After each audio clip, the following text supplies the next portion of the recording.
Bora, rosadinhos, etc. e talk? Olá, prazer. Me chamo Vanessa Gomes e sou fundadora do Rosácea Grupo, que é uma rede voltada para quem tem pele sensível e com rosácea. O nosso foco é espalhar informações e mostrar que podemos sim conviver com essa condição de pele de uma maneira leve. Então prepara, porque nós vamos invadir o mundo da beleza, da saúde, da autoestima e muito mais. A nossa doutora de hoje, olha o spoiler, hein? Sabe muito sobre os mocinhos e vilões do nosso corpo, os hormônios, e dribla junto com a gente a dificuldade deles em busca da nossa melhor versão. E aí, preparados? Bora, rosadinhos, etc. e talk. E a nossa convidada de hoje, ela é uma profissional exemplar. Ela entende muito, muito de dermatologia. Mas antes de eu apresentá-la, eu vou ler o currículo. Olha isso. Doutorado pela Escola Paulista de Medicina. Membro da Comissão Científica da Sociedade Brasileira de Dermatologia. Diretora da Sociedade Brasileira de Dermatologia Regional São Paulo. Colaboradora da Unidade de Cosmetria da Escola Paulista de Medicina. Doutora Lília, muito obrigada por você estar aqui com a gente. Obrigada pelo convite, Van. É uma delícia estar aqui com vocês. Ah, nem acredito que você está aqui. Deu certo. Deu certo, a gente conseguiu. Exato, uma hora ia dar certo. E a gente queria saber quem é a doutora Lília Guadagnino. Olha, eu sou uma dermatologista apaixonada pela dermatologia. Eu falo que a medicina define a minha vida e, de fato, é mesmo. Mãe de uma, quase duas. Opa! Corro pra caramba, sou super workaholic, mas eu amo trabalhar, adoro atender, mas eu adoro estudar e ensinar também. Então, acho que são paixões que se complementam. E como é que a dermatologia entrou na sua vida? Você sabe que eu sempre quis ser médica, né? Eu falo que a medicina entrou na minha vida de uma forma muito orgânica. A minha família é cheia de médicos, meu avô era médico, meu avô era pediatra. Ele teve 6 filhos, dos 6, 3 são médicos e 2 são casados com médicos. Então, eu sempre quis ser médica desde que eu tinha uns 6 anos. E aí eu fui com isso, porque eu achava o máximo. Meu avô era pediatra no interior, imagina. Uhum. Então a família, a cidade toda conhecia ele ganhava galinha, ganhava porco, ganhava não sei o quê de lembrança dos pacientes. E aí eu entrei na faculdade de medicina, mas eu já gostava da dermatologia. E aí eu ficava assim, mas será que é isso mesmo? Porque eu sou Libra, né? Libra gosta de conhecer todas as possibilidades antes. Uhum. Mas a dermatologia foi um amor, assim, a primeira, segunda, terceira e 10ª vista. Foi uma especialidade que super me conquistou. E aí mergulho de vez, é onde a profissional e a pessoal, as vidas se confundem mesmo, porque é parte de quem eu sou. E é para uma vida inteira, né? Super. Não tem como, né? Eu falo que a medicina é uma carreira que te dá muito, mas te exige muito. Então, a gente realmente tem que amar o que a gente faz. E quando você estava na dermatologia, na residência, né?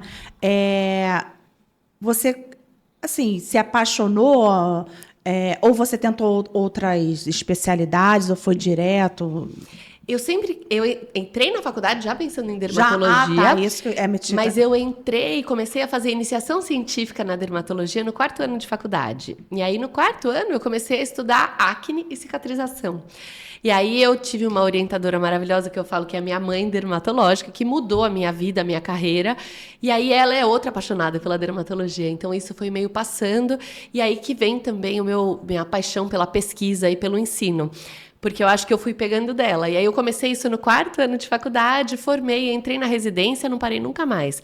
Defendi o doutorado, continuo no mundo universitário e ainda nem descartei fazer o meu pós-doc. Vamos ver se em algum momento ele vem. Uma hora chega. Quem sabe? E a pele sensível?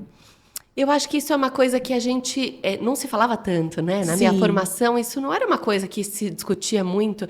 Mas como eu gosto muito de estudar, cada vez mais a gente ouve falar e aí a gente estuda, a gente vê que tem artigos novos sobre isso, tem cada vez mais evidência. Então, isso foi um amor crescente. Foi indo, né? E até agora você tá se envolvendo com hormônios. Você fala também sobre hormônios, né? Os hormônios, eles realmente afetam a pele?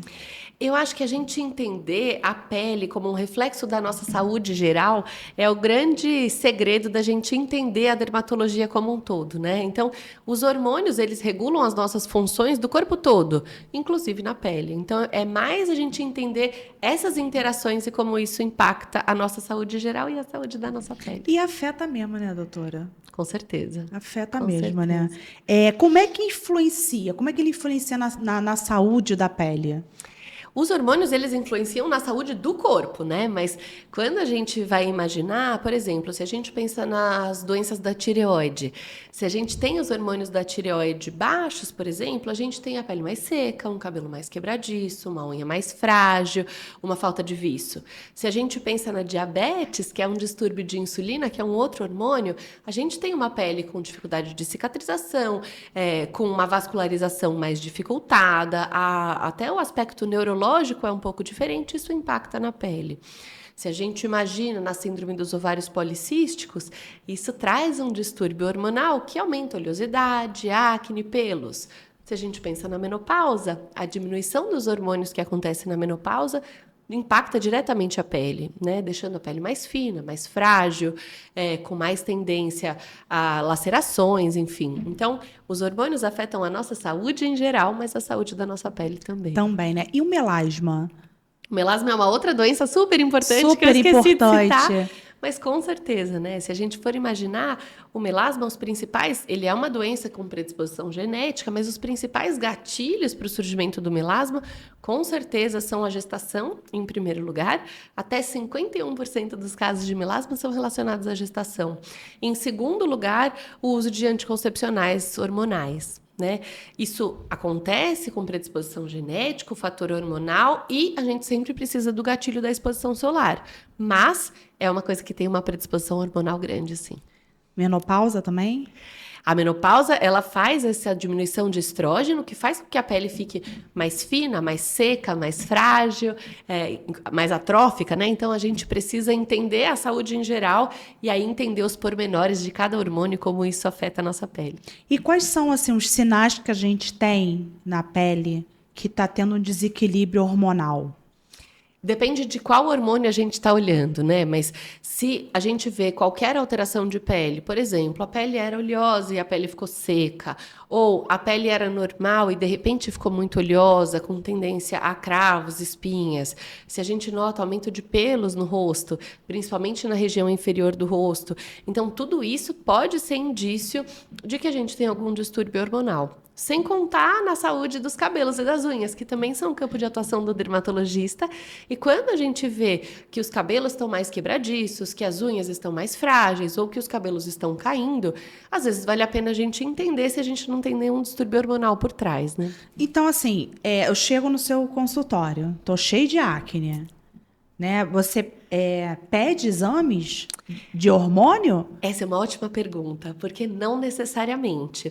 Principalmente quando a gente pensa na acne da fase adulta, muitas mulheres chegam no consultório falando, olha, eu tô com acne, eu já trouxe para você um calhamaço de exames.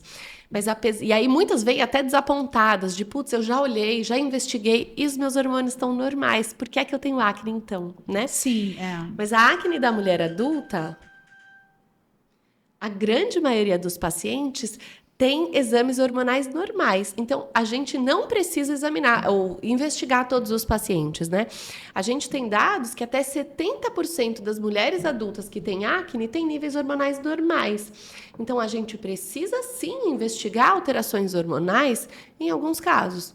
Quando a gente tem acne, sim, mas se tem acne associada à irregularidade menstrual, que é um dos grandes marcadores da síndrome dos ovários policísticos, ou quando a gente tem outros sinais de aumento de hormônios, por exemplo, aumento de pelos, calvície, uma acne que não responde da forma que a gente espera aos tratamentos. Então, a gente tem alguns outros sinais que fazem com que a gente tenha que investigar, mas a gente não precisa investigar alterações hormonais em todas as mulheres com acne.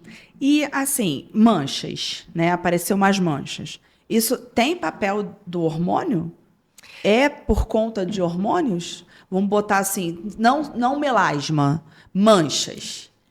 Quando a gente fala mancha, a gente abre um capítulo da dermatologia enorme, Então, né? vamos abrir. Na verdade, os hormônios, eles podem predispor ao surgimento de manchas, mas o grande gatilho para as manchas, de uma forma geral, é a exposição solar, né? Então, a gente sabe que cada vez mais os gatilhos principais para as manchas são a radiação solar, mas também a claridade do sol, que é o que a gente chama de luz visível, né?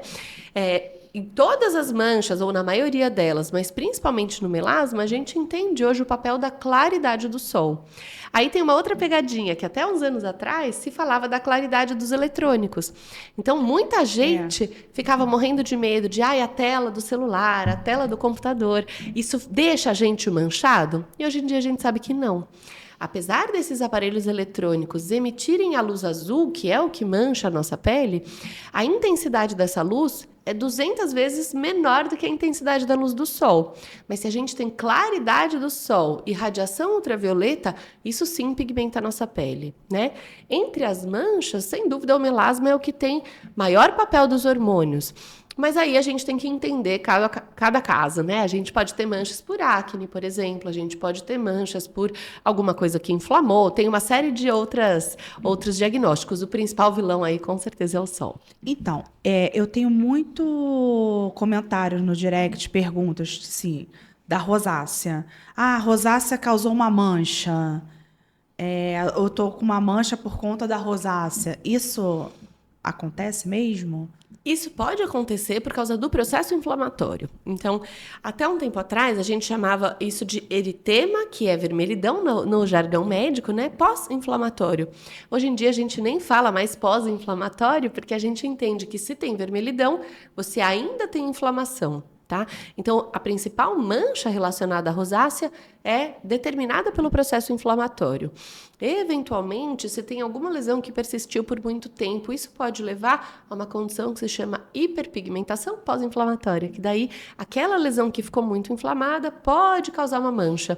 Mas isso não é o super comum da rosácea, né? Às vezes pode acontecer em lesões muito persistentes, e aí é principalmente por causa do processo inflamatório. E assim, também nessas áreas aqui? São nas áreas onde a gente tem lesão normalmente. Mas pode ser assim, exemplo, tem uma mancha aqui. Ai, mas não tem aqui. Na medicina tudo pode, né? Tudo pode, né? Mas essas lesões, se essas manchas aparecem nas regiões onde a gente normalmente tem lesão de rosácea, o mais clássico, com certeza, é na região das maçãs do rosto. Da maçã do rosto. Ai, meu Deus, gente. Vamos falar um pouquinho do ciclo menstrual? Você já deu um spoilerzinho pra gente, mas vamos aprofundar um pouquinho agora. Como as flutuações hormonais durante o ciclo menstrual pode afetar na aparência da pele? Isso é uma coisa que a gente pode sair fazendo uma enquete na rua, todo mundo sabe dizer muito bem, né? A gente tem dados que até 85% das mulheres têm uma piora da acne no período pré-menstrual. Então, a TPM, além de apoquentar o nosso humor, ainda piora a nossa pele, aí a gente fica nessa saia justa aí.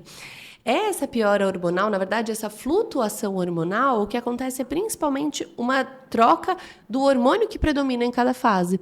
Na primeira fase do ciclo, a gente tem um predomínio do estrógeno, e aí, da metade do ciclo para frente, isso se inverte e a gente tem um predomínio da progesterona, que é um hormônio que aumenta a oleosidade, tá? Além disso, na TPM, pela piora de humor que a gente tem, é normal, ou é pelo menos frequente pra caramba, que a gente piore um pouco a alimentação, escolhendo alimentos que tenham índice glicêmico maior, ou seja, carboidratos e doces. Eu ia falar isso agora, chocolatinho. As mulheres, de forma geral, preferem nessa fase, né? Uhum. A gente acaba consumindo mais carboidratos e mais doces, e isso acaba piorando também a oleosidade e aumentando o risco de ter acne. Mas uma coisa que eu falo para todos os pacientes, Vanessa, que eu acho que é super importante a gente educar, ainda mais pensando em acne. Todo mundo tem direito de ter uma pele sem acne, então a gente não deve ficar conformado que tem acne no período perimenstrual. É comum a gente ver no consultório, às vezes o paciente vem com marquinha de acne e fala: mas eu tenho só na TPM. Isso é comum, mas a gente quer que os pacientes fiquem com uma pele sem acne. Ou seja, dá para ficar no período pré-menstrual sem acne. Com certeza. Todo mundo tem direito de ter uma pele sem espinha. Sim. Mesmo que isso aconteça só no período perimenstrual, é interessante que a gente trate de uma forma adequada justamente para evitar as marcas e as manchas, que são mais difíceis de tratar do que a acne propriamente. Porque realmente você falou uma coisa que Não tinha me tocado, porque sempre, não só eu como amigas, né, irmãs, não, a gente só fica com espinha quando tá no período menstrual e tá tudo bem. É isso, e as pessoas entendem isso como uma coisa normal. Mas isso, fazendo um paralelo, é o que se fazia antigamente com acne, é uma coisa da adolescência. Tipo, tem acne na adolescência, quando você ficar mais velho, passa. Mas a gente não precisa passar por isso. Não precisa. Né? E quanto mais a gente estuda sobre a acne, por exemplo, mais a gente entende que é muito mais fácil a gente tratar a acne de uma forma adequada e evitar as consequências, como as cicatrizes e as manchas, do que a gente deixar um controle de acne mais ou menos e um paciente tendo acne e depois sair correndo atrás do prejuízo. Então, tem tratamento, Tem. Não se conformem. Não, até porque, assim, período pré-menstrual, aí tive acne.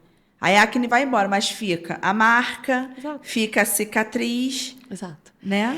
E você sabe que da acne, ainda especialmente quando a gente fala em mulheres adultas, o impacto da acne na qualidade de vida é uma coisa impressionante, especialmente na fase adulta, porque a gente tem até aquelas piadinhas que não tem graça nenhuma e não tem graça pra ninguém, mas que as pessoas ainda insistem em fazer, né? Tá na adolescência de novo. Isso é uma coisa que as pacientes acabam ficando mais e mais constrangidas e mais incomodadas ainda do que na adolescência. É porque já se sente feia, já se sente mal, porque dói. Sim. Né? Não vem dizer que acne não dói, porque dói.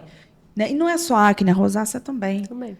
Mas Né? tem tratamento. Tem tratamento. A gente sempre tem que ter como objetivo uma pele que não tenha nada, que seja bem tratada e que passe pelas flutuações zerada aí. E não normalizar, foi o que você falou. Não normaliza. Cuida, gente. Não normalize. Vamos cuidar. É isso aí. Né? Porque já é difícil a gente ficar nessa pré-menopausa, né? E se pode, vamos resolver. Tem jeito. Doutora, a gente vai entrar agora no quadro O Cravo e a Rosa, Tá bom? tá? Eu vou colocar 3 imagens e você vai me dizer se é cravo ou rosa. Rosa, se você indica, você gosta, beleza. Cravo é o contrário, Tá tá? bom. Vamos lá, gente. Implante... Caraca, isso aí é... Já começou polêmica. Implante hormonal, chip da beleza. Esse não tem como não ser cravo. Acho que é difícil um dermatologista que indique, né? Na verdade, os implantes hormonais, e esse nome chip da beleza é um nome que é muito bom de marketing, né? A pessoa escuta isso e fala, eu também quero um chip que me deixe mais bonita. Mas, na verdade, isso tem impactos muito importantes para a saúde em geral, mas também para a saúde da pele. Quando a gente pensa nos impactos de saúde em geral, o que se propaga tanto pelo chip da beleza é que isso pode aumentar a massa muscular, isso ajuda em massa magra, isso pode deixar a gente com mais ânimo, com mais libido. Mas o que está por trás disso é um aumento, uma possibilidade, pelo menos, de aumento importante de colesterol. Isso aumenta o nosso risco cardíaco, isso pode aumentar a pressão, isso pode alterar o nosso controle de açúcar e predispor ao diabetes. Quando a gente pensa no lado da pele, não tem nada de belo no chip da beleza, porque o que acontece na pele é justamente acne, oleosidade, pelos no rosto, calvície. Então, são efeitos que são muito difíceis de combater. Então, esse definitivamente é cravo. Então, eu tenho uma amiga, aliás, na verdade eu tenho duas, né? Uma eu até trabalhei com ela e as duas resolveram botar chip da beleza. Aí botaram, chegaram lá no escritório, nossa, põe, porque aí se você fizer o cálculo de quantos módices você vai gastar por mês, aí já você paga. Aí vai emagrecer, vai não sei o quê. Não sei. Passou um mês. Uma delas foi tirar. Porque começou a dar revertério na pele, começou a dar espinhas no corpo inteiro. A outra, o humor, acabou e tiraram. Eu falei assim, ainda bem que eu esperei. Não tem almoço grátis, tá? Eu tenho uma amiga médica que veio contar que ela colocou o chip, que ela estava se sentindo super bem, que ela estava saindo de balada, de sexta, de sábado, de não sei o quê, estava treinando pra caramba, o corpo estava incrível. Aí ela falou, mas pensando bem, o meu colesterol triplicou em 2 meses, eu tô tomando remédio para colesterol em doses super altas, eu tenho que tomar um remédio porque eu fiquei pré-diabética, eu tenho que tomar outro remédio porque eu fiquei com acne, com aumento de pelos e com pressão alta. Pensando bem, não é muito boa ideia. Então, assim, não tem almoço grátis mesmo. Se a gente quer aumentar a massa muscular, Não tem Vou segredo, malhar. academia. Vai malhar. Exato, dieta balanceada, não tem Você gosta de jeito. malhar? Você malha? Agora eu sei que tá no momento... Agora eu tô no final da gestação, não, mas não. tá nos meus planos para retomar isso Retomar. depois que a bebê nascer. Porque não tem atalho, né? A gente acho que vive procurando um atalho ou uma receita fácil que traga pra gente o resultado que a gente quer. E aí não tem atalho mesmo, é dieta e atividade física. E a atividade física ajuda na pele, né? Também. Então, na verdade, cada vez mais a gente entende o quanto o nosso estilo de vida impacta na saúde do nosso corpo e na saúde da nossa pele.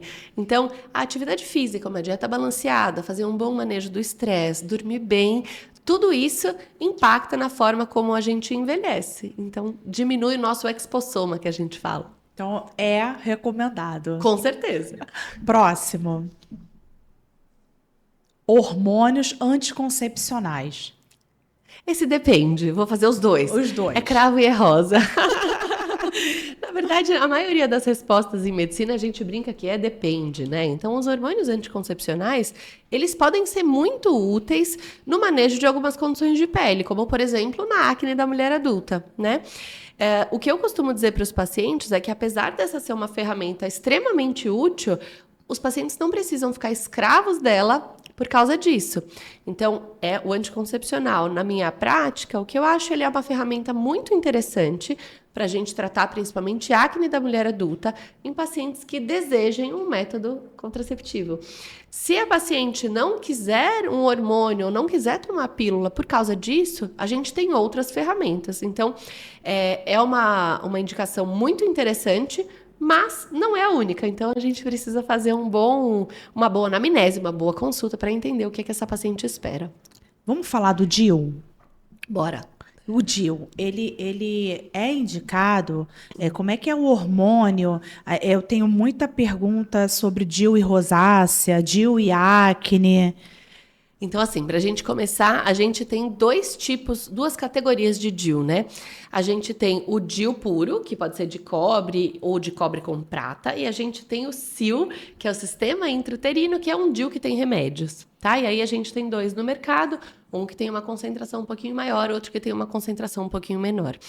Vou explicar pela acne primeiro, que acho que é um pouco mais fácil. O DIU sem hormônio, ele não impacta na pele. Então, ele não tem impacto nem positivo nem negativo.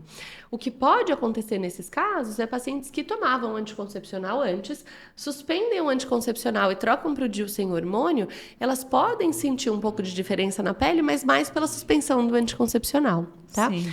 Quando a gente imagina nos DIUs com hormônio, o que aí acontece eles são conhecidos e tomam a culpa por muito de piora de oleosidade e acne, mas, de novo, o que eu costumo explicar para os pacientes dependendo dos anticoncepcionais que a gente toma para acne, a gente tem um nível de bloqueio de hormônios hormonais desse tanto. Quando a gente suspende isso e fica para o zero, a gente tem um degrau muito grande.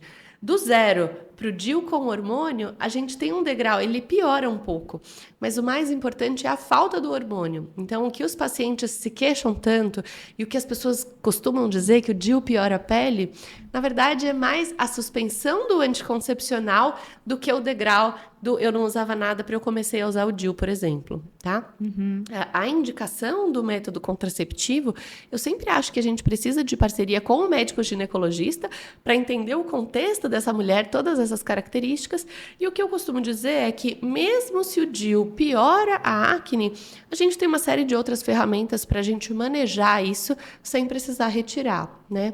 Uhum. Com relação à rosácea, apesar da rosácea a gente tentar achar uma relação hormonal, a gente ainda não tem nada muito estabelecido. Então, da rosácea a gente sabe muito pouco, mas da acne, os DIUs com hormônio podem piorar um pouco a oleosidade. Mas e melasma, dermatite? A dermatite também não muda muito, porque a dermatite, na verdade, ela sofre pouca influência dos hormônios sexuais, que é o que muda com o DIU. E o melasma, na verdade, ele piora muito com anticoncepcionais. Então, quando a gente sai do anticoncepcional para o DIU, a gente tende a melhorar o melasma. Eu tive que suspender o anticoncepcional, porque depois que eu tive rosácea, me dava muita pústula. Você sabe que eu até fui ver, né, que eu sou dessas. Isso que é bom, isso que é bom. Eu fui pesquisar se a gente tinha algum estudo mesmo vendo da influência dos hormônios sexuais na rosácea. A gente tem um estudo só, de 1983, Nossa. que é o ano que eu nasci, Aham. que tenta avaliar as alterações de estrógeno e progesterona, que são os principais hormônios do ciclo menstrual, na rosácea. Mas só tem esse estudo, e esse estudo não encontrou relação. E já é antigo também, É né? isso. Então, a gente ainda não consegue estabelecer uma relação entre o ciclo menstrual, ou os hormônios menstruais, e a pior ou a melhora da rosácea. Então, vamos tentar estudar. Vamos estudar, né? Olha, eu já sim, me candidato Né? Vamos estudar. para ser estudo. É isso mesmo. Sexo. Esse é rosa, com certeza, né? Faz bem pra pele, faz bem pra saúde, faz bem pro humor. Tudo. Esse é rosa, com certeza. Tudo vai, né? Faz bem. Ah, esse aqui não tem como. Doutora, vamos falar um pouquinho de menopausa, tá? Eu tô no climatério. Entrei tem 1 ano e senti uma diferença, assim, tudo na minha vida. Tudo. Até mesmo, tipo, essa não sou eu, né? Na questão do humor e na pele. Ressecou. Eu nunca tive problema de pele seca. Só que eu entrei e a minha pele ficou áspera. Ela não ficou seca. Ela ficou áspera, né? Principalmente nessa área aqui. Tu passava, parecia lixa. É. Isso tem a ver com hormônio? Com certeza, Vanessa. O principal marco da menopausa é a diminuição do estrógeno, né? Que a gente chama de hipoestrogenismo. E isso tem um impacto brutal na saúde da nossa pele. Eu falo que o envelhecimento ele é muito mais cruel com as mulheres do que com os homens, infelizmente. Porque quando a gente avalia a andropausa, que seria o equivalente da menopausa masculina, isso não é abrupto como é nas mulheres, né? Pensando primeiro no envelhecimento, depois da menopausa, a gente perde 30% do nosso colágeno nos primeiros 2 anos. E depois a gente perde 2% de colágeno ao ano a partir daí. Então, Mas é na menopausa ou no climatério? na menopausa, a partir da menopausa, né? Quando a gente... pode botar colágeno aqui. Tem tempo ainda? Exato. Tenho? Mas imagina perder 30% do colágeno de forma aguda, né? Outro dia eu estava dando uma aula sobre o processo de envelhecimento e fui ver se tinha alguma coisa diferente e eu achei uma sacanagem. Achei um artigo numa revista de antroposofia que fala que a velocidade de envelhecimento das mulheres é 3 vezes maior do que a velocidade de envelhecimento dos homens entre os 50 e os 60 anos. E o principal gatilho para isso, sem dúvida, é a menopausa. A partir dos 60 anos, as mulheres envelhecem de forma estrutural 2 vezes mais do que os homens. Nossa. É muita sacanagem, né? Eu acho que a gente tem que fazer uma manifestação lá pro divino, porque não é possível. Só se for pro divino mesmo. Lá pra cima. Por quê? Desce e explica. Aí, isso é da nossa reabsorção óssea mesmo, gordurosa do rosto. Então, a gente envelhece estruturalmente muito mais do que os homens. Esse estudo até fala que a estrutura óssea de uma mulher de 35 anos equivale à estrutura óssea de um homem de 50. É sacanagem, né? É muita. É. E pensando na saúde da pele em geral, não só na questão do colágeno, que a gente perde de uma forma muito importante, a menopausa e essa diminuição de estrogênio, com certeza, faz com que a nossa pele fique muito mais seca, muito mais fina e muito mais frágil. E aí a gente entra numa outra coisa que também acontece, e aí isso vai aumentando o risco com a idade, que se chama dermatoporose, que é até o assunto do meu doutorado, que é justamente um afinamento da pele que acontece principalmente nos antebraços. E aí a gente vai ver atrofia, então a pele vai ficando muito fina, a gente tem aquelas manchinhas roxas. Sim. Que aparecem, às vezes as pacientes vêm e falam, mas eu nem encostei, ou só de segurar uma sacola minha pele Mas isso fica é roxa. hereditário?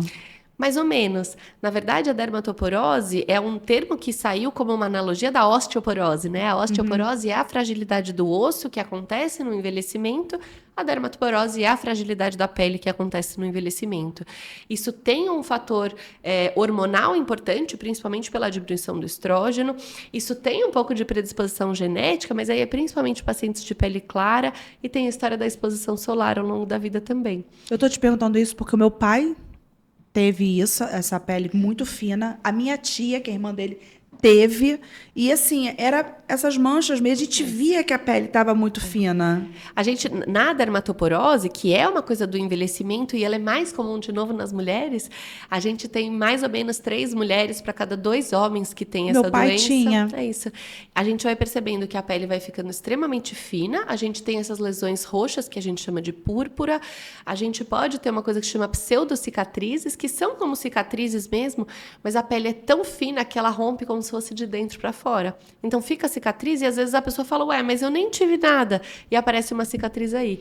E aí, dependendo do grau, a gente pode ter as lacerações. Então a pele que rasga, às vezes só de triscar, que acontece normalmente em pessoas mais velhas, né? Então, Mas minha isso é tia- tudo do envelhecimento. A minha tia era muito teimosa. Então a gente achava que ela saía e caía. E se machucava. E na verdade não era. Depois que a gente foi entender. Você sabe que no meu doutorado eu acompanhei 56 mulheres que tinham isso. No meu doutorado, uma das pacientes falava, eu tenho pavor de papel alumínio, porque eu encosto no papel alumínio e meu braço fica roxo. E aí elas falavam muito essa coisa da sacola do supermercado, que você vai fazer uma coisa simples do dia a dia quando você vê o braço tá roxo, né? Isso as mulheres são mais predispostas a isso justamente por causa da diminuição do estrógeno.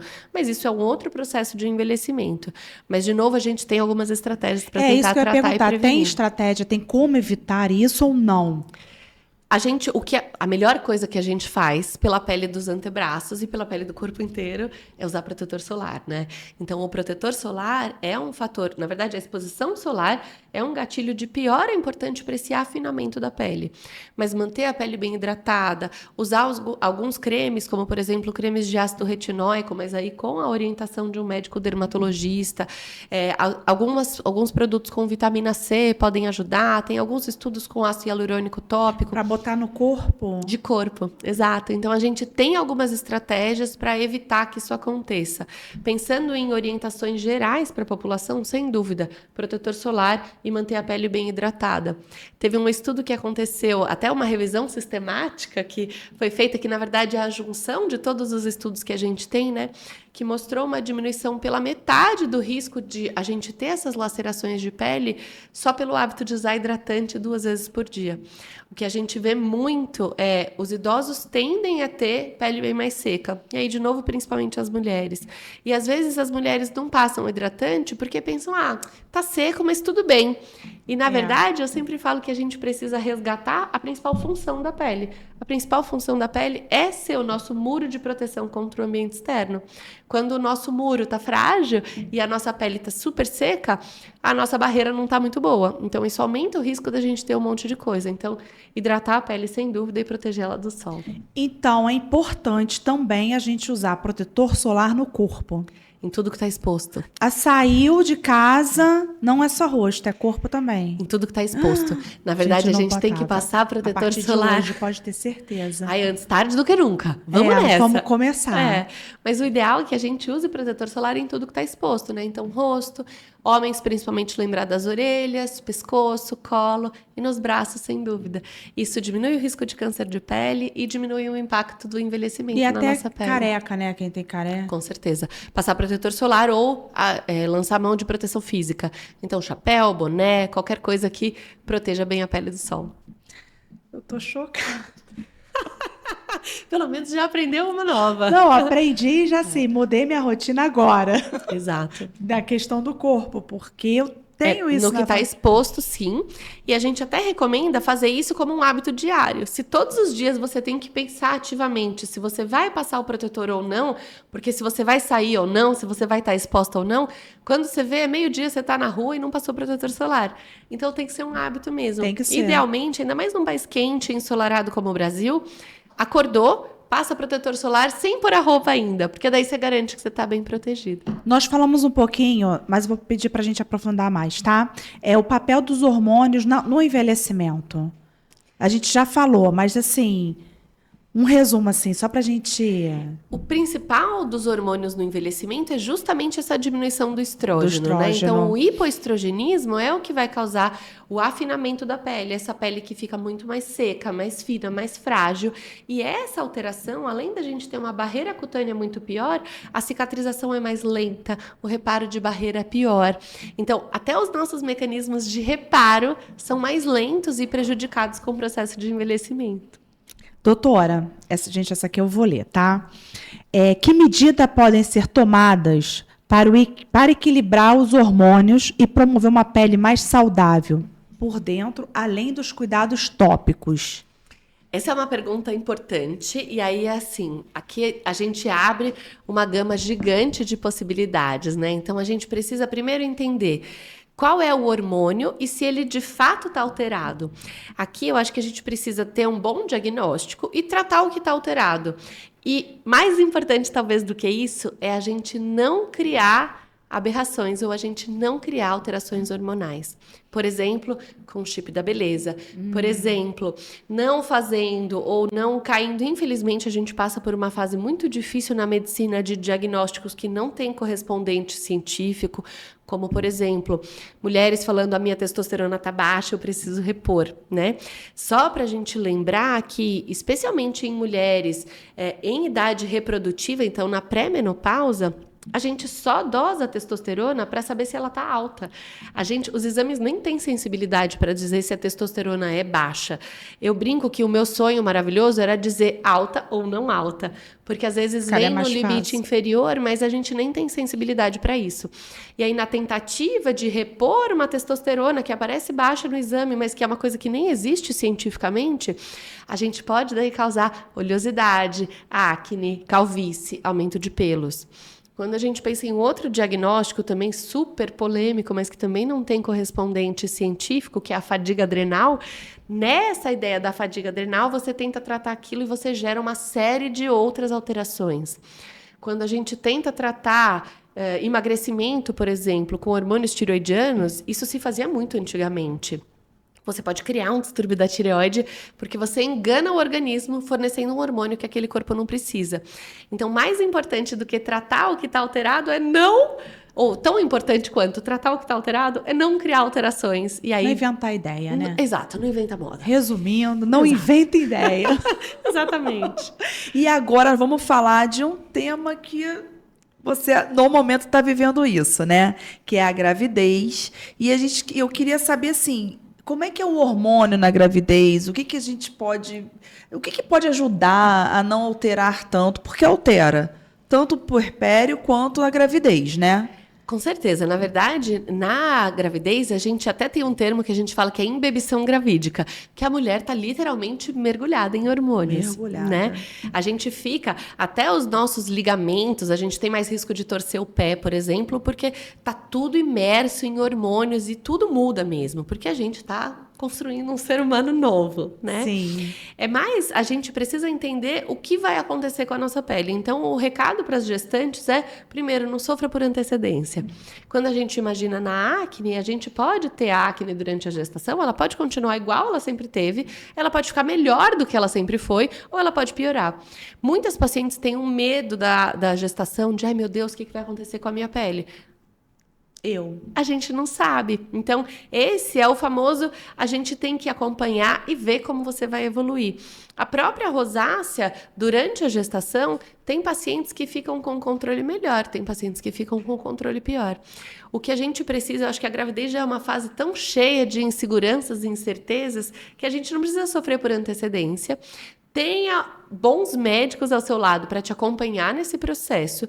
E aí a gente tem que priorizar o que é mais importante nessa fase. Então, ajustar a rotina de cuidados para o que é permitido e seguro nessa fase. E existe, né? Existe tratamentos, né? Existem muitos tratamentos que a gente pode usar. Normalmente, procedimentos a gente evita ao máximo fazer. São poucas coisas que a gente pode, mas tentar fazer uma rotina que seja assertiva e segura durante a gestação e pensar que no puerpério a gente pode fazer a maioria das coisas já. Então também, às vezes, as mulheres ficam muito presas por causa da amamentação, falando, putz, estou amamentando, não posso fazer nada pela minha pele pelos próximos não sei quantos anos. E, na verdade, isso não é verdade, né? A gente não precisa ter isso. E os tempos mudaram também, né? Com certeza. Durante a amamentação, a gente já abre um leque muito maior de possibilidades. E é a mesma coisa que eu falei da acne no começo. A gente precisa ter um pouco mais de resiliência durante a gestação, mas a gente também não deve se conformar de é assim mesmo, não posso fazer nada. Tem uma série de ferramentas que são seguras para a gente usar nessa fase. O importante é ter um acompanhamento médico. Com Vai dar tudo certeza. certo. Vai dar tudo certo. Né?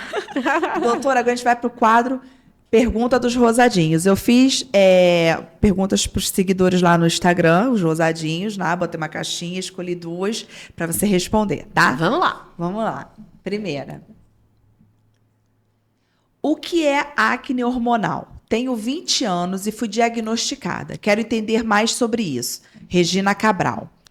Essa é uma pergunta tão comum, né, Regina? Quando a gente... os pacientes sofrem muito com esse diagnóstico de acne hormonal.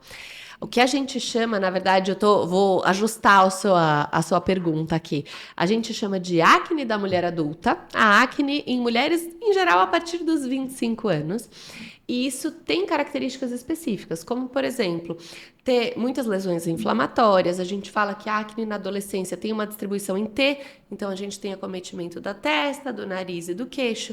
A acne na fase adulta tem um acometimento principal em U, onde a gente vê lesões muito no queixo, aqui na região da mandíbula e um pouco na região do pescoço, por exemplo, com essa piora marcada no período da TPM.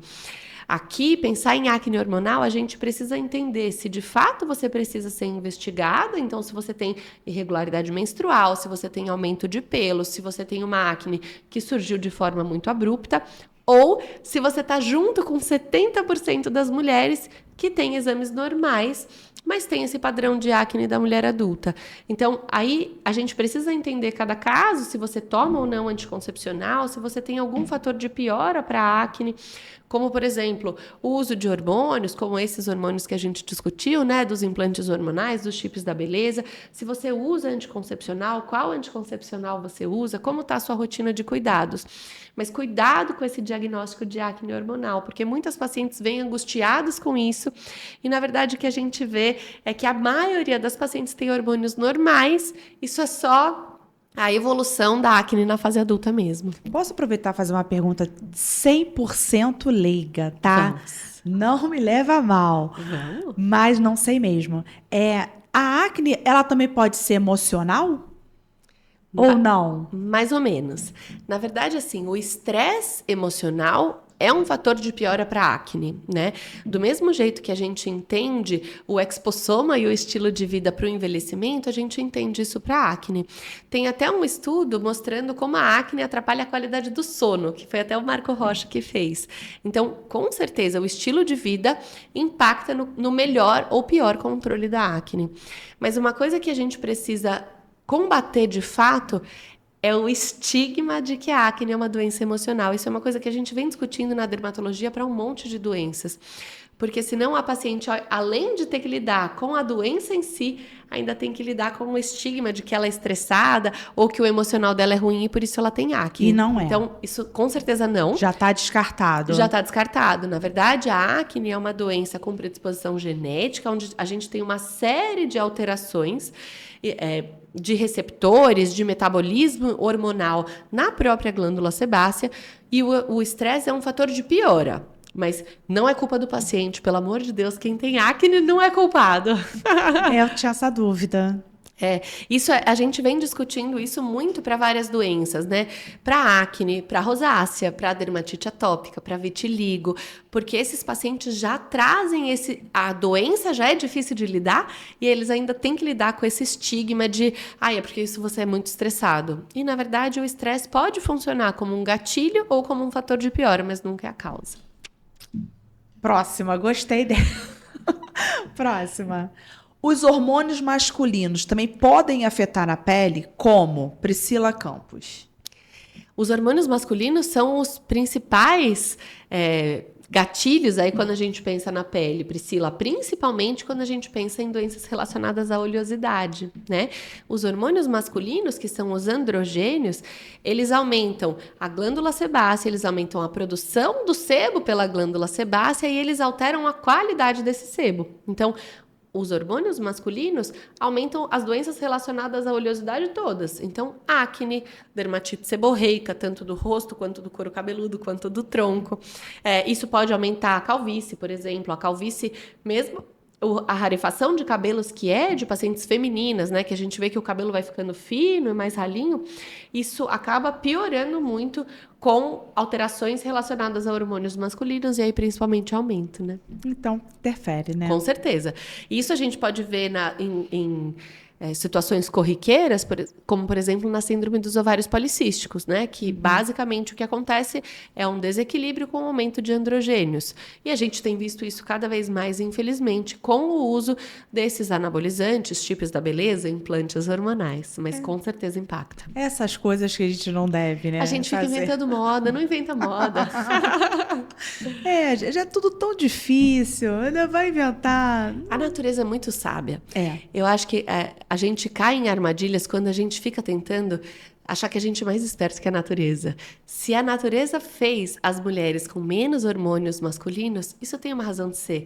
Apesar da gente dizer que a menopausa, principalmente, é muito mais cruel com as mulheres, tudo tem uma razão fisiológica para ser desse jeito, né? Acho que quando a gente fica tentando combater e inventar novos caminhos, a gente vai por coisas que não são tão bacanas assim. Mas assim, eu acho que a gente precisava...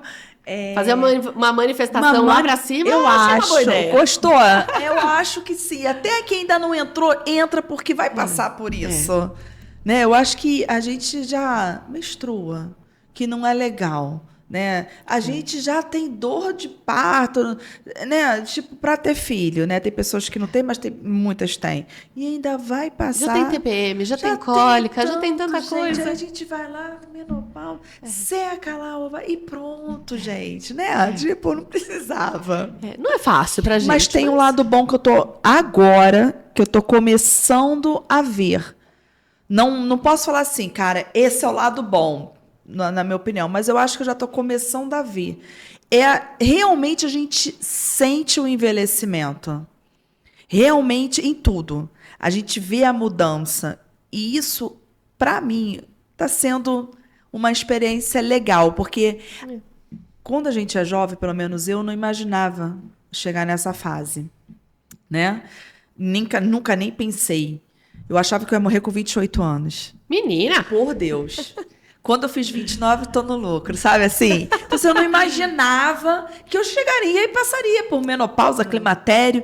Mas, assim, quando você vê que, cara, a pele deu uma caidinha, quando você vê que o teu humor, as coisas estão mudando, o teu ciclo menstrual está mudando e que realmente você está envelhecendo, e você reparar mesmo, você vê o quanto que a natureza é perfeita. É isso. E que não adianta, que a gente não vai mudar, a gente pode fazer milhares de coisas, mas acontece. Eu acho que a coisa bonita da gente olhar o envelhecimento é a gente olhar o quanto a gente amadurece, né? Quando a gente é jovem, a gente tem um monte de coisa de vigor físico, de pele, de tudo, mas a gente amadurece muito. E esse ganho de amadurecimento, que é a experiência que traz, acho que isso realmente... A natureza é sábia até nisso, né? Às vezes tem paciente que fala, envelhecer não é fácil. Aí eu brinco, falo, gente, a outra opção que a gente tem é morrer cedo.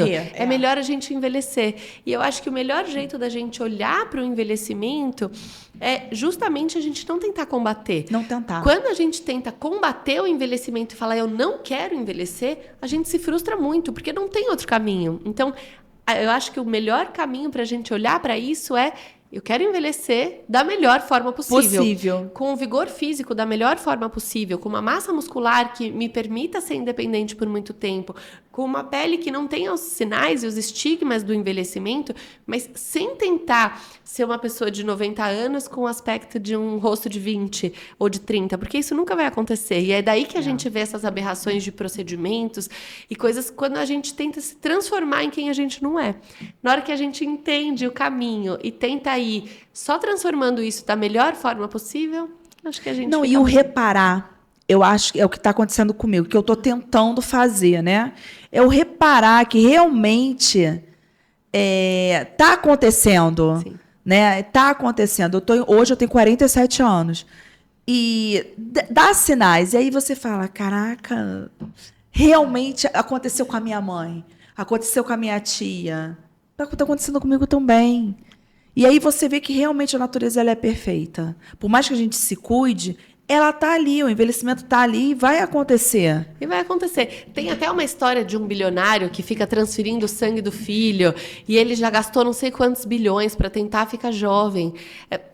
Não adianta. Na verdade, a gente foi feito, a gente vai envelhecer, né? A gente precisa ter o estilo de vida o melhor possível. A gente precisa fazer a nossa parte para a gente fazer com que esse envelhecimento seja o mais natural, fisiológico e o menos sofrido possível.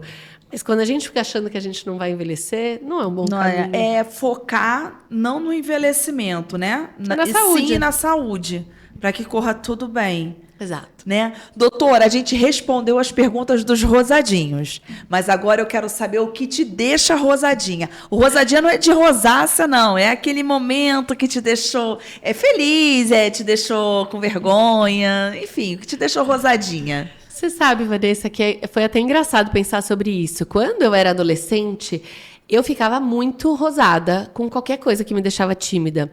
E se queria me deixar para morrer, era quando alguém olhava e falava, nossa, você tá vermelha? Porque daí eu ficava mais vermelha ainda. E eu levei muito tempo para aprender a lidar com isso.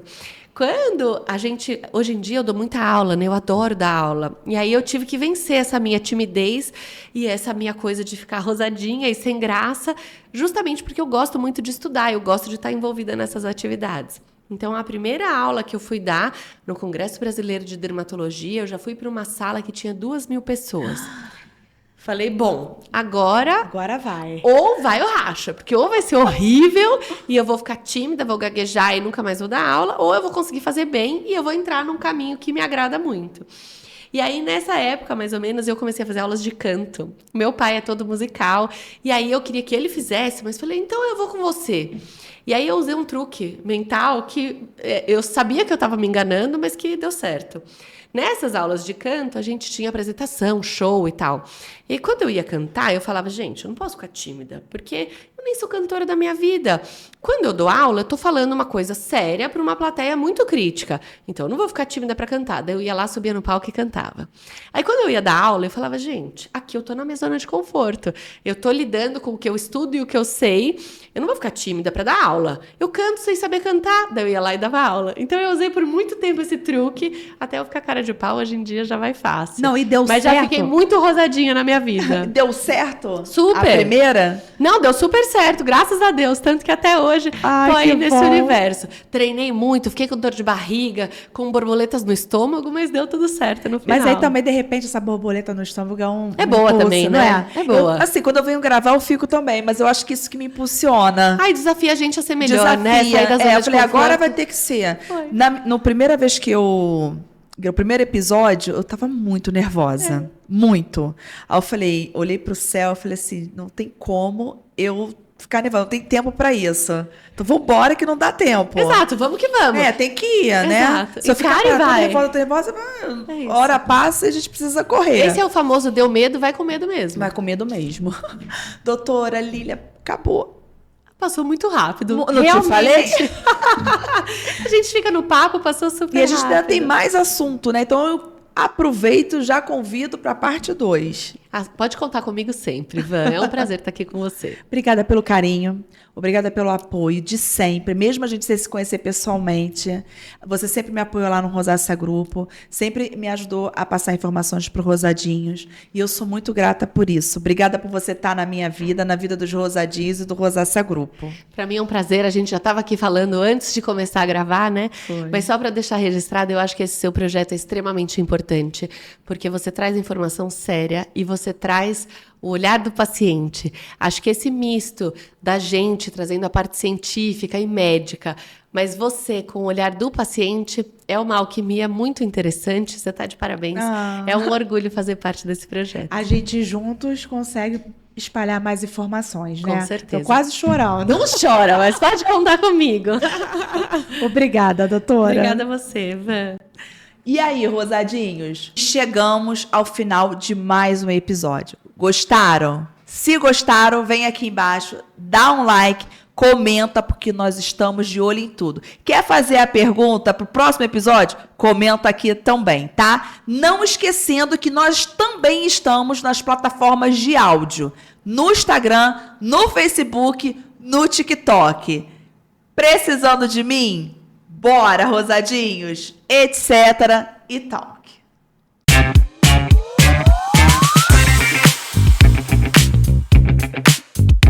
Bora, rosadinhos, etc. e talk?